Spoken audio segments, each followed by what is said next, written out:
We are good. How are I'm you? doing incredibly well. We love a little bit of that energy. How's life treating you? How's Hubble?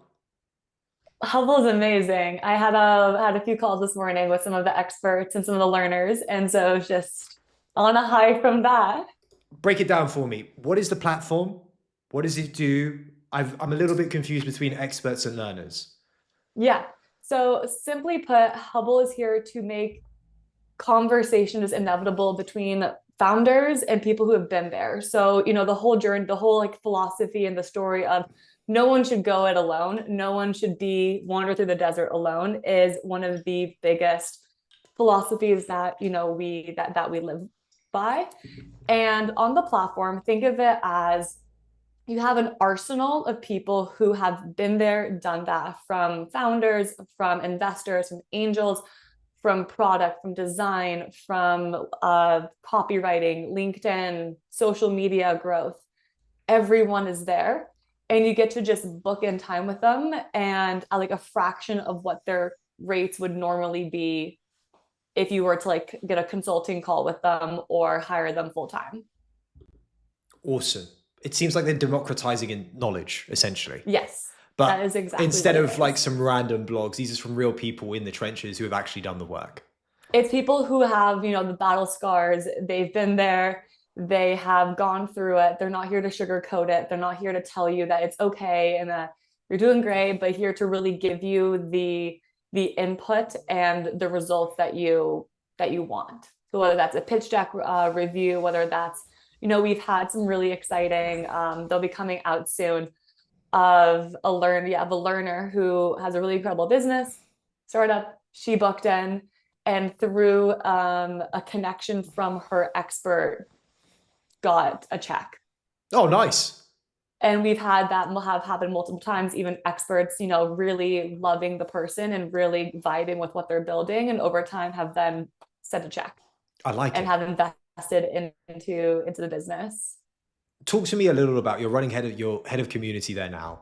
You're building out the community for I assume across the world, not just a specific region.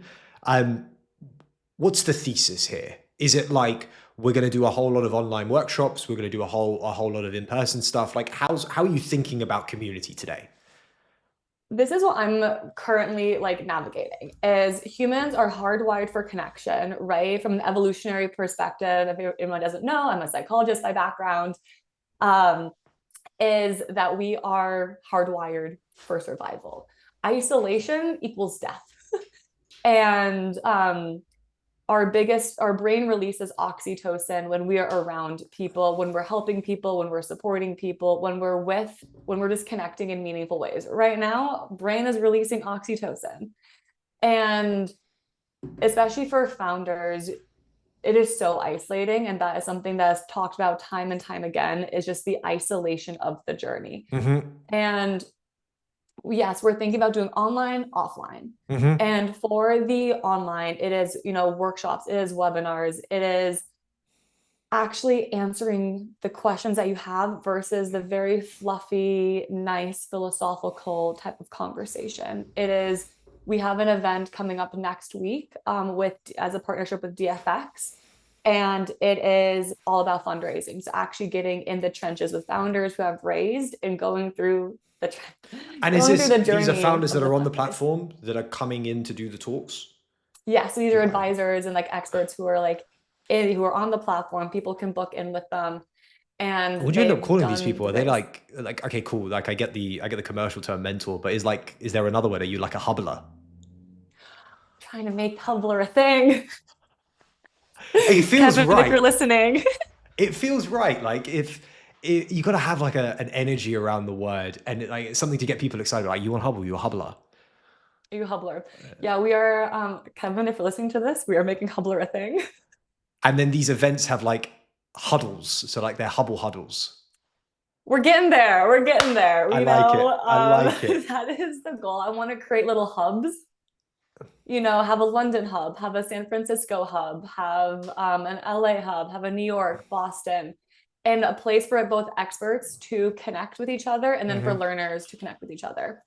And really, again, bringing this ecosystem to have a lot of just like fun. And the word that I'm actually moving away, so I'm moving away from the term community, and I want it to become more of a family. Okay, why? Of like when you, I feel like community is very surface level, right? You can be a part of a team, you can be a part of a university, you can be a part of like an ethnicity, a group, whatever it is, just community. Family is more, I feel like there's more weight to it. Again, may not be the perfect term. It's something that I'm still kind of finding footing with. Um, just because, so the university that I went to in the States, I talk about this all the time, Williams College, we are kind of a cult when it comes to alumni. People from Harvard, people from Stanford, people from MIT, everyone always is like, what is in the Williams College water? Because if you like, I have chased someone down the streets of London, Oxford Street. I have chased someone down who was wearing a purple and yellow striped scarf.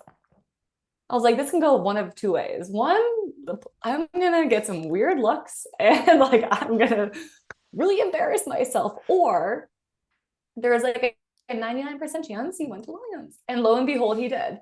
I mean, We ended up I getting think coffee the next you day. forgot the 1% chance they're just a Lakers fan. Oh yeah, but okay, there was a W on it. So there's a W, a Okay. purple. Yeah, there's a W on it. And but then, people who have a Harvard or MIT, it's not the same. And when I flew into London for the first time, had my suitcases, I messaged in the group chat and I had someone take me in for 2 months while I was looking for a place to live.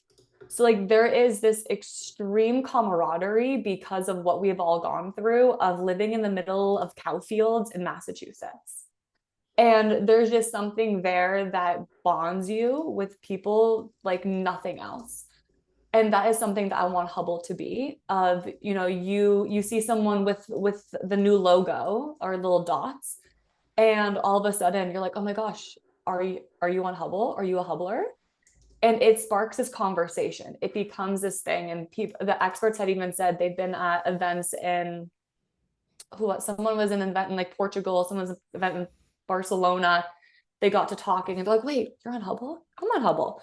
And that it became that, that sense of, again, community and belonging. And I think the family aspect is like you want to help each other out. It's less transactional. It's less like, what can I do for you that then, tit for tat. But it really is, hey, you're raising, let me introduce you to everyone that I think might be valuable. Oh, you need a CTO, let me like call some people and see what Do you happens. think that the commercialization of that particular relationship in the first place, where it's like, I've got to pay you X amount of capital for this one thing or for a period of time, in short, I've monetized my time, actually leads to a better relationship? I think so. And this is what I've talked to a lot of experts around is someone like most of like, all of them give their time away for free. Right? Like all of them are giving their time away for free through like university conversations, through just having coffee chat, through this, and they're like it's just unsustainable. And also some people just don't care, like they just want to have the call for the sake of having the call versus putting a little bit of that upfront. You have a little bit more skin in the game, and both the person who is investing Mm-hmm. is like, okay, let me like build this relationship, and the same thing. And I feel like it's less like every transaction is just an energy exchange. And I think that is what Hubble really capitalizes. And, experts will then do things, in their own time, however they see fit. But at the end of the day, it really is just this energy exchange and really supporting someone who like I've been there, I've done that, let me help you. And so far, like, we get notifications every time someone books in. And people want to spend money on things that get them from A to B faster, and then from B to D faster, and from E to like G or Z faster. And people want it, and I think they really value the knowledge and the education that and the connections that it brings. From a Hubble user point of view, i.e., like myself booking someone on the platform, what's the experience like for them? How are they are they as much part of the community as the mentors? That's what we're also trying to build, is like this is going to be like a Hubbleite. I don't know. Hubbleite? Maybe Hubbleite will be the term. I don't know. Um, but for them, it's again, they're around people who are also building, who are trying to do cool things, who are committed to their own growth, who also value knowledge and education and connection and community, all those things. And so yeah, like eventually it would be looking at who's building, who's raising, creating little subgroups for them. We have a lot of fun things now with our new website. Everyone go check it out. They did an incredible job. New website's now launched, of actually then being able to connect the people who are in the same boat of the journey. Everyone's who's doing a pre-seed round or a seed round. Like there's so many things that we can do and capitalize on. It's just starting with like what's low lift, and then build and build and build and build and build. And right now that has just been hopping on as many calls as I can with users and really understanding, what they're going through, what they want. Because no one wants another Slack channel, and that's just not helpful. So anything that we can build in-house and really make as part of the experience is something that, like, at least I'm very committed to. Are the groups supposed to be self-organizing, do you think? Or do you think Hubble, like the entity, will have a role in organizing it as part of this family, this community that you're building out?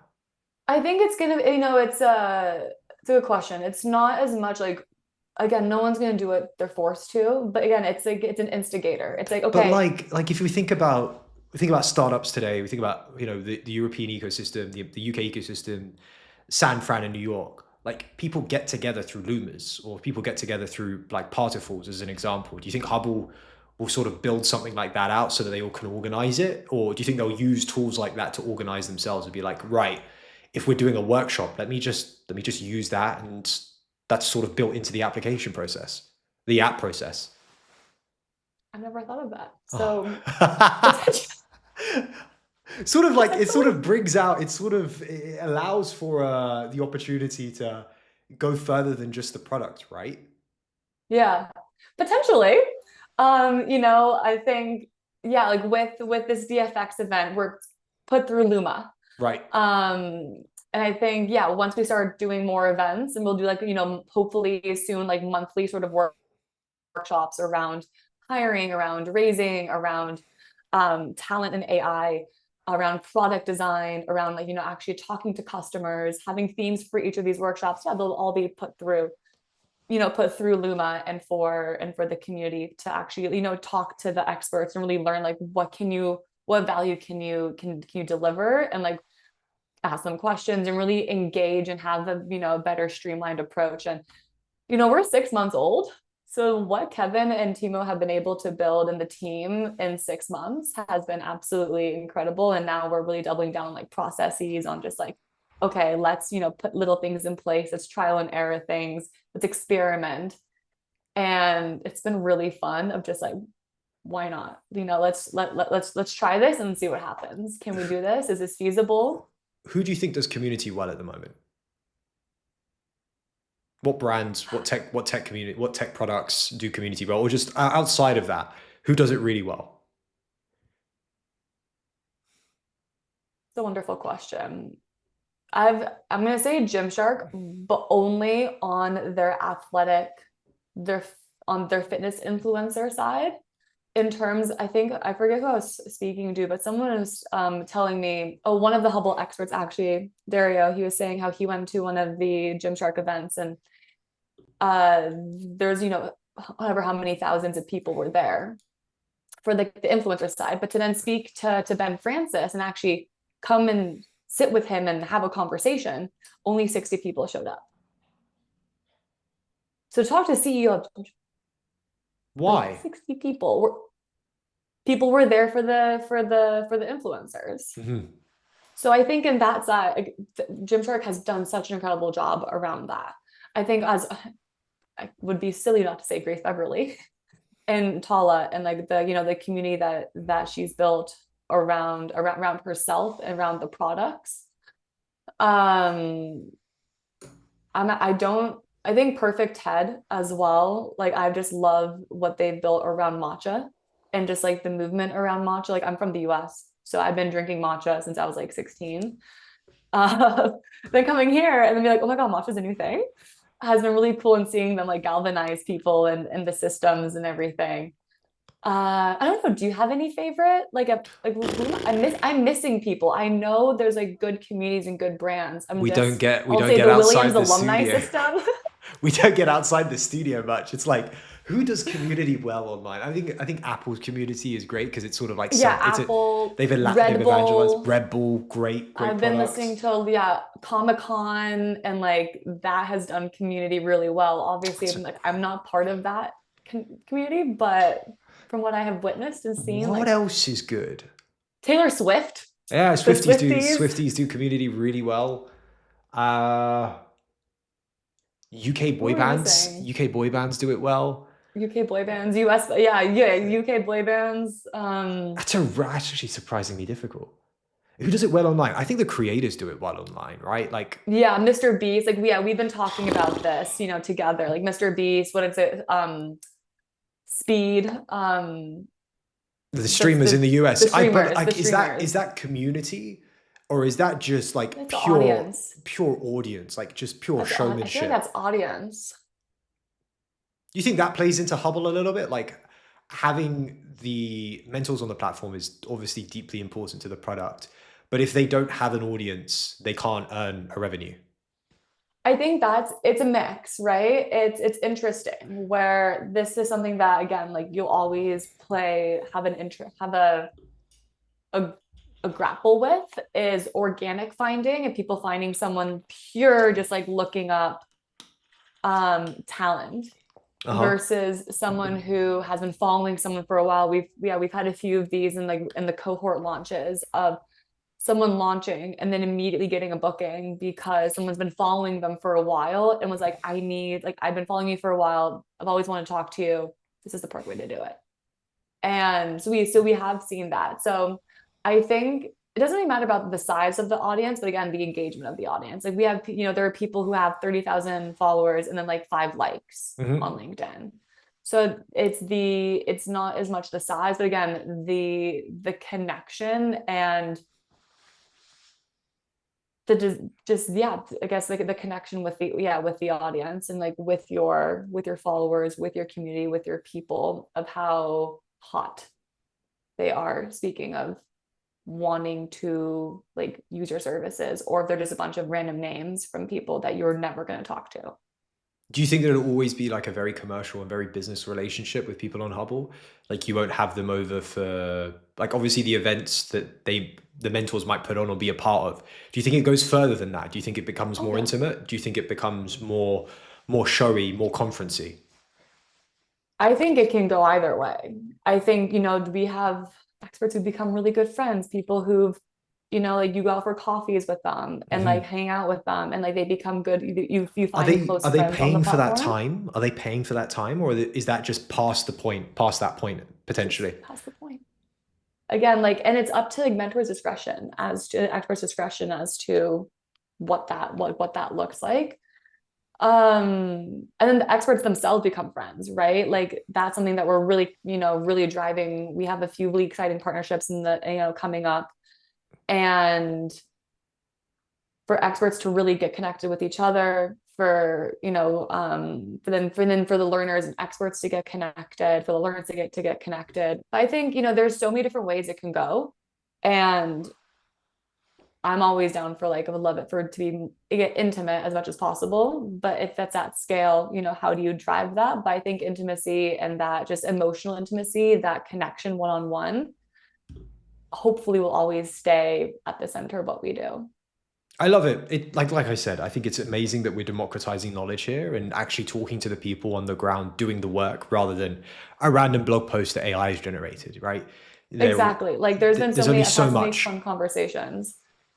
Yeah, like I've had so many fun conversations with people being like, I had this question around pitch, around this, around that. Instead of Googling and like trying to get people, you save so much time, energy, and money by just booking the call, getting the feedback, and then going faster. Hmm. And I think that's a great way to look at it. It's that shortcut. It's like going to the gym with the trainer. How many of us have tried to go to the gym alone, How many of us have tried diet plans, Oh, we to gave up. get We gave up healthy? after a while. No, it's just ridiculous. How many of us have tried, all these different, things to do it alone? You fail. And like, but once you play, but then why are so many people training, like paying for coaches? All the athletes are paying for coaches, as I've said before. Roger Federer didn't need a coach his final years, but he still had one. And I think it's so true. There's always something that you can learn, and there's always that, again, what that 1%, that 0.1% that you're missing. How do you get over the stigmatism or the weird stigmatism that we have around coaches? I have so much to say on this. I'm trying to think of where to begin that will fit in a few minutes. One is realizing that not all coaches are created equal. There are so many shitty people out there that just didn't know what they wanted to do with their lives. They became coaches. So that's the big one, is just realizing that there are a lot of shitty people who don't have qualifications, who don't know what they're doing. And again, qualifications don't mean anything.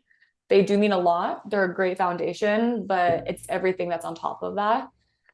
I think it's also realizing that for the most part, the experts are on the platform. They're mostly advisors. Like, they're not gonna dissect and kind of go through a lot of things. They're here to help answer your questions and help lead you on the right path, tell you, ooh, maybe don't do that, maybe do this. I think, I think for every individual person, they need to look at, do they want a coach? Do they want a mentor? Do they want an advisor? All of those things are different, and you need them at different times in your life. And you just have to vibe check. You have to be like, I always do like the locked room, like litmus test. Could I lock myself in my closet and like want to hang out with you for 24 to 48 hours? No? Maybe not. I like it. Nice. I want to talk a little bit about you. Obviously, last time we had you on the show, we were talking a lot about the founder psychology. Like, you've done the founding journey. Maybe it wasn't the one for you at this point in time. Like, coming into Hubble, how's that experience been? Obviously, you're part of a wider team now that's really building momentum with their product across the globe. What's it like?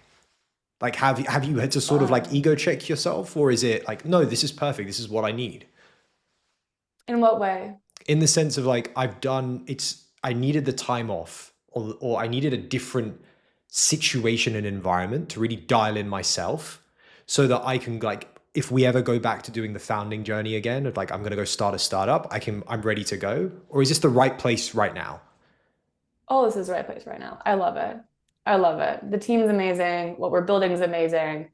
The opportunities are amazing, of just meeting with really cool people and just starting to connect them with each other and connect, them internally. And it all comes down, as we've spoken about a ton of times offline, like, this all has to do with founder psychology, and everything to do with people is psychology, everything to do with how people connect. And founders, this is what they really need, is this added element. And I think this is going to help a lot with the loneliness epidemic that's going on, a lot with the founder frustration of just, like this like what you need to do, you just don't know how to do it. And you're like, I know I need to do this, I don't know how. I think, and then just that sitting there being so frustrated, that blank page, not knowing what to do, having now that support system, having people who have been on the journey, knowing that you're not crazy, you're not weird, something's not wrong with you. It's part of the experience, I think, is so powerful. We've got some helicopters joining us today. And but then going with the in-person meetups as well, it comes down to also co-regulation and what the polyvagal theory of Stephen Porges. If anyone doesn't know the polyvagal theory, go check it out. It is absolutely incredible. But basically, our nervous system starts to regulate itself when it feels safe in the presence of others. And this is co-regulation. So it's kind of when you are really stressed and you come home and you're like with your partner, with your friends, with your roommate, and you just all of a sudden feel that just kind of like, that sigh of release as your body co-regulating. And a founder who is like walking into a space of people who are also in it, who get it. And it actually like downshifts the nervous system into relief, and the sympathetic fight or flight starts to downshift and turn off, which allows for more clear thinking, emotional recovery. And if someone's like calm and present, you also slowly become calm and present. And I think that's what is really incredible about in person, and like bringing people together who have been there, done that, people who are all currently, going through something. And I think that's why in person is becoming so much more requested and valuable and valued, because we're all so fucking stressed. Our nervous systems are all so fired up all the time with all these product launches. But like, isn't that part of the announcements. fun? Isn't that just part of the game? It's like Oh, it's so part of the the game. Are you nervous kidding? system just balances itself out. You just walk into an environment that's toxic and chaotic, and you're just able to deal with it because it just doesn't affect you anymore. Your nerves are That's the just whole fried. point. Yeah. That's what like building a solid nervous system does. But also there's something and like six pack mind theory. That's the whole thing of like you can walk into a room that is literally blowing up and you're like, I'm fine, like I'm chill.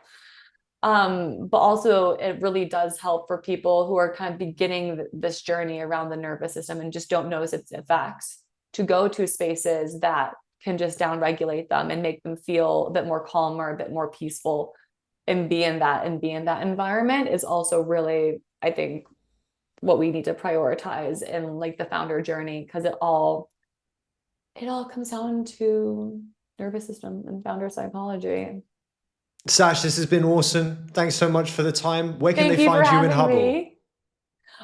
Go to www.hubble.social. She's built for this. She's built for the community game. Sash, I And will if see you soon. anyone Go on. needs, yeah, and if anyone needs support on knowing who to book with or what problems you have, send me a message and I will help direct you to the right place. Awesome. Sasha, this is a pleasure. Thanks so much. We'll see you soon. You're I'll a see you regular guest on soon. the show. Thanks so much for the time. Thank you. That was Sasha.